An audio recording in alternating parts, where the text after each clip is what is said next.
Fire Emblem Fates és l'última entrega d'aquesta saga, que en aquest cas, emulant una mica a l'estil Pokémon o el que es va fer amb el Zelda de la Game Boy, han decidit dividir-lo en diverses parts, dos de les quals es venen en format físic i són, per així dir-ho, les primeres parts, que és Fire Emblem Estirpe i Fire Emblem Conquista.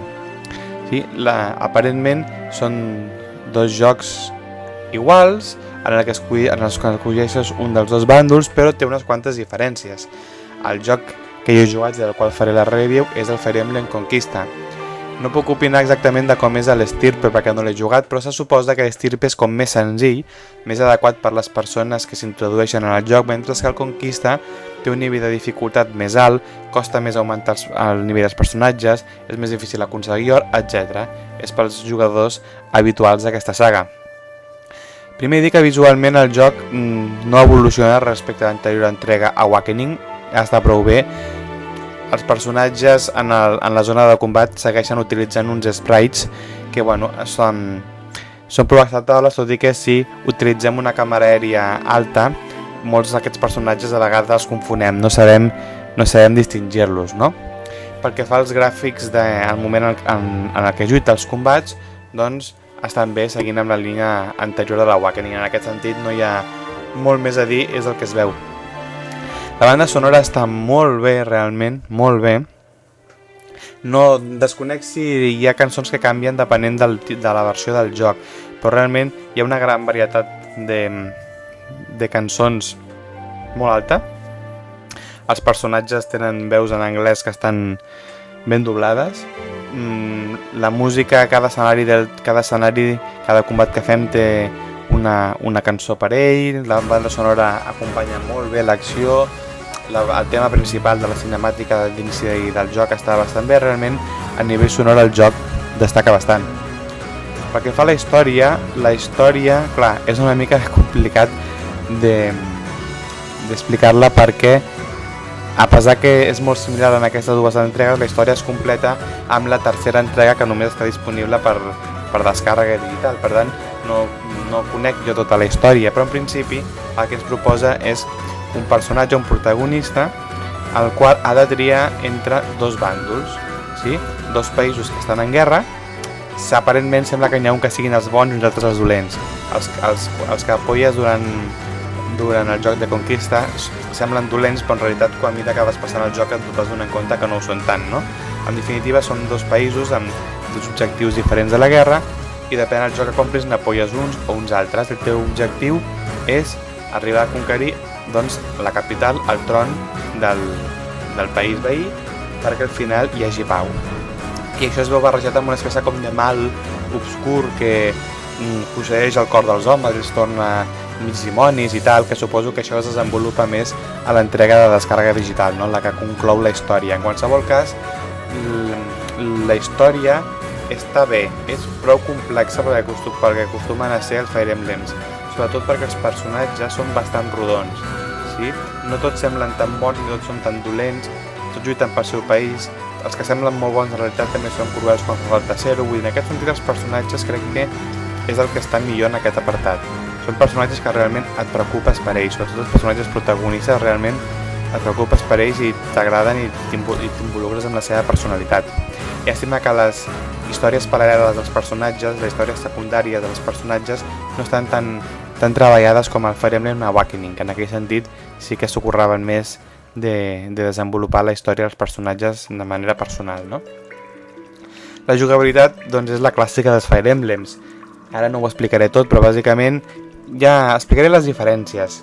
Sabeu que al Fire Emblems hi ha aquest típic triangle de les armes, no? De que les espases guanyen a les astrals de les llances a les espases, etc. Això al Fire Emblem Awakening ja ho van començar a evolucionar una mica.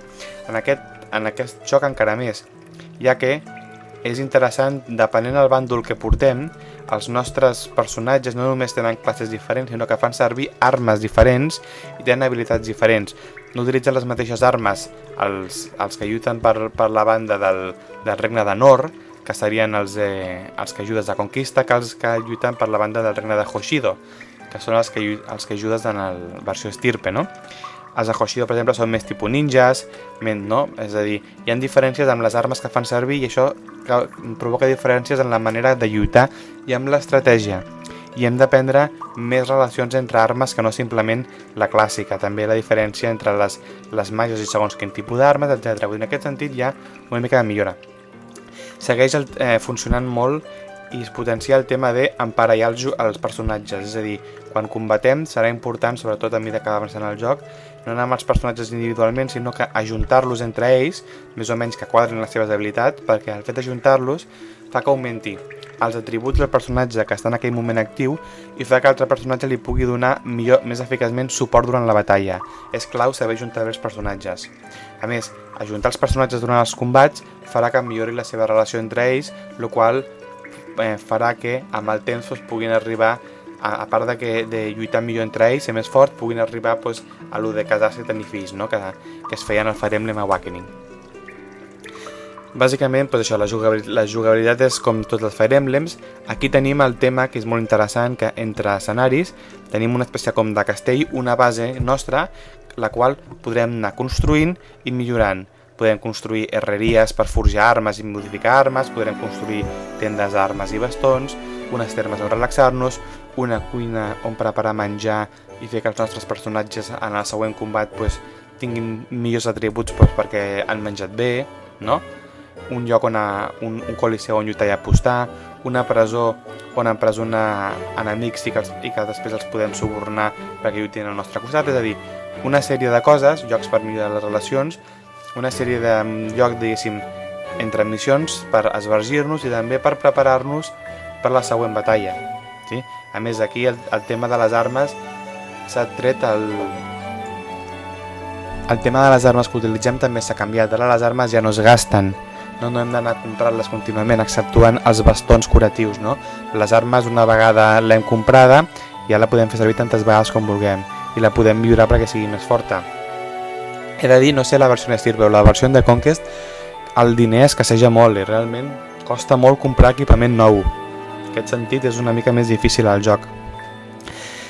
Pel tema de nivell de dificultat, cada vegada l'estan liant més amb els Fire Emblems, ja que aquí, a part de la modalitat de joc en el qual els jugadors, els personatges no moren definitivament, han afegit una modalitat encara més super per noobs, que es diu Fènix, que fa que si el teu personatge mor durant la batalla, en el següent torn de combat torna a ressuscitar. Bueno, això ja és pels que no poden tenir un nivell de dificultat el més ínfim possible, no? S'ha de dir per això que jo recomano jugar amb la versió en la qual els seus personatges no moren definitivament. Per què? Perquè no aconsegueixes una gran quantitat de personatges durant el joc i s'ha de dir que el fet de tenir aquesta opció, per una altra banda, ho han compensat fent que el nivell de dificultat fàcil sigui més difícil. O sigui, realment, el nivell de dificultat fàcil, a partir de la meitat del joc, és molt difícil passar els escenaris sense que et matin diverses persones. A no ser que vagis gravant, perquè pots gravar durant el combat i vagis gravant contínuament, no?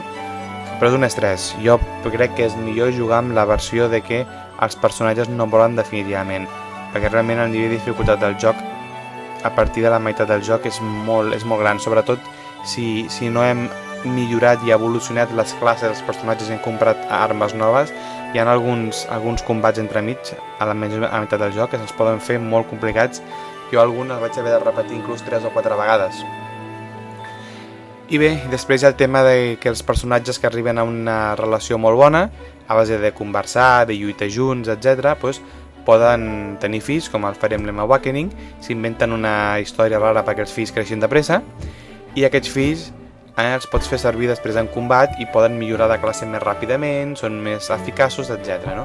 Però això no està tan potenciat com en el Fire Emblem Awakening. Aquí això ho pots fer, però ja més cap al final del joc. Una vegada tens els fills, has de fer unes side quests per poder fer que els fills entrin en combat. El que aquest joc ha potenciat molt és el tema online. Podem retar a altres jugadors en mode inalàmbric, en el qual podem enfrontar els nostres exèrcits. A través d'internet podem, diguéssim, conquerir, entre cometes, les bases d'altres persones, és a dir, amb el nostre exèrcit intentar conquerir la base d'un altre jugador amb el seu exèrcit. És a dir, els jugadors poden lluitar entre ells fent servir els seus exèrcits i això, diguéssim, és una cosa molt interessant. A part que el joc ofereix hi ha molt DLC amb missions secundàries i, diguéssim, te'n regalen algunes. Tens un període de 3 de missions secundàries durant el joc que, entre cometes, te les regalen, no per fer-te allò, per fer-te venir ganes de comprar la resta de DLCs. En definitiva, realment és una molt bona entrega. Jo no m'he quedat amb unes grans ganes de dir vaig a jugar a les altres dues versions perquè vull conèixer la història total. No, realment la història no és una cosa com per justificar, jo crec, la compra dels altres jocs, a pesar de que a mi el joc m'ha agradat molt i potser en un futur, d'aquí un temps, una vegada ja hagi descansat d'aquest i tingui ganes una altra vegada de jugar a Fire Emblem, no descarto comprar-me l'altra versió perquè realment és molt bo. No sé, potser per mi no tan bo com el Fire Emblem Awakening, en el sentit de que respecte a ell és bastant continuista, tot i que té novetats que a mi em semblen bastant interessants. Jo potser el Fire Emblem Awakening, per ser el primer de la 3DS, millors gràfics, el tema dels fills i tal, potser en el seu moment és una mica millor que aquest, però realment és un gran Fire Emblem. Segurament, mirat objectivament, és el més complet de la saga, vaja. Si sou fans de la saga no hi ha cap motiu pel qual no comprar-lo i no jugar-lo. I si us atraganteu molt en un escenari, doncs sempre podeu agafar el mode de dificultat Fènix, que pots canviar la dificultat durant el joc i passar aquests escenaris que us puguin atragantar, no? Per tant, en aquest sentit, no heu de tenir por per això. En definitiva, un bon joc, el Fire Emblem, el recomano molt.